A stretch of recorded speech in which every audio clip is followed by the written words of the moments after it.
miarabanao ny tokantrano manaraka ny météo amin'izao fotoana izao ny sary azy tamin'ny zana-bolana tamin'ity anio ty misy ny tangolo-drahona izay rahamaso any amin'ny ranomasimbe indianina izay hitantsika amin'ny sary izao mbola mahery ny 2 kilometatra any antsinanany morontsiraka Madagasikara moa ny misy azy tia mety hivadika rivo-doza io ao anatin'ny 3 andro na 4 andro ho avy na izany ny mety ho lalany kosa dia mbola manjavozavo tanteraka aloha zany hoe tsy misy fiatraikany amin'ny toetry ny andro eto a Madagasikara ao anatin'ny 3 andro na 5 andro ho avy hitantsika ihany moa ny fivoaran'izay fa ny eto amin'ny nosy kosa indray raha iverenana ny mandrafitry ny toetry ny andro dia ny rivotra avy andrefana aloha saky hiba-toerana ny amin'ny tapany avaratry Madagasikara tsy maro toerana kosa ny abaka amin'ny voatany mety manomevana orana tandrivindraona zany indraindray ny ambiny moa dia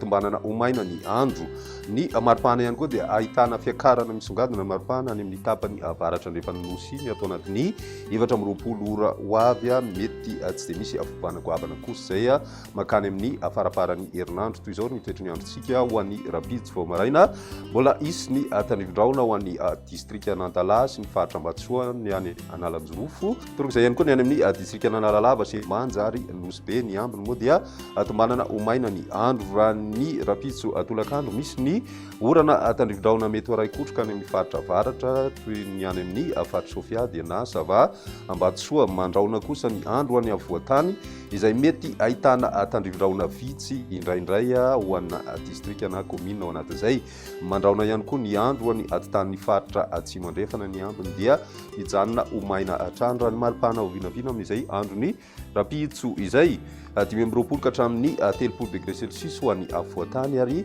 manodidina ny 1 ka hatramin'ny 30 degré celsius kosa ho an'ny faritra atsinanana miakatra hatrany amin'ny 30 degré celsius kosa ny maripana ho an'ny faritra avaratra andrefany Madagasikara iny ny toetry ny androntsika ho an'ny alakamisy misy hatrany orana tandrivindraona izay mety araikotroka amin'ny faritra Diana Sava sy ny tapany avaratra amin'ny faritra Sofia sy ny any amin'ny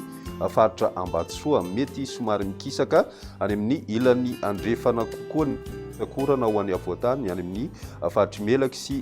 Bongolava ary ny ilany andrefana faritra Vakinakaratra ary koa ny any amin'ny distrika Miandrovazina mety ahitana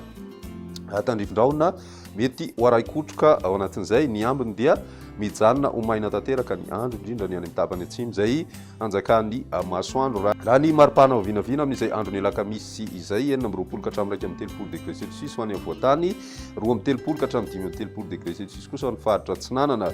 tsy misy fivanana be ho an'ny ilany voany andrefana sy avaratra andrefana dia manodidina ny 30 degré celsius hatrany ny maripana ambony indrindra vo vinavina amin'izay andro ny alakamisy izay ny toetry ny androntsika ho an'ny zoma misy hatrany orana tandrivindraona ho an'ny faritra Diana sy ny tapany avaratra amin'ny faritra Sofia mandraondraona ny andro ho an'ny voany andrefan'ny Madagasikara iny miverina maina kosa amin'ny ankapobeny ny andro saika amina faritra maro manerana ny nosy raha ny maripana ho vinavina ao anatin'izay manodidina ny 17 ka hatramin'ny 30 degré celsius ho an'ny avoatany ary mety ho tafiakatra hatrany amin'ny 9 amin'ny 30 degré celsius kosa ho an'ny faritry Betsiboka amin'izay androny zoma izay hatrany ny ambiny moa tsy dia misy ny fivanakoavana andrasana mahakasika an'izay maripana izay dia izay indray ny météo tamin'ny tian'io ty raha pisy indray fotoana manaraka be no mato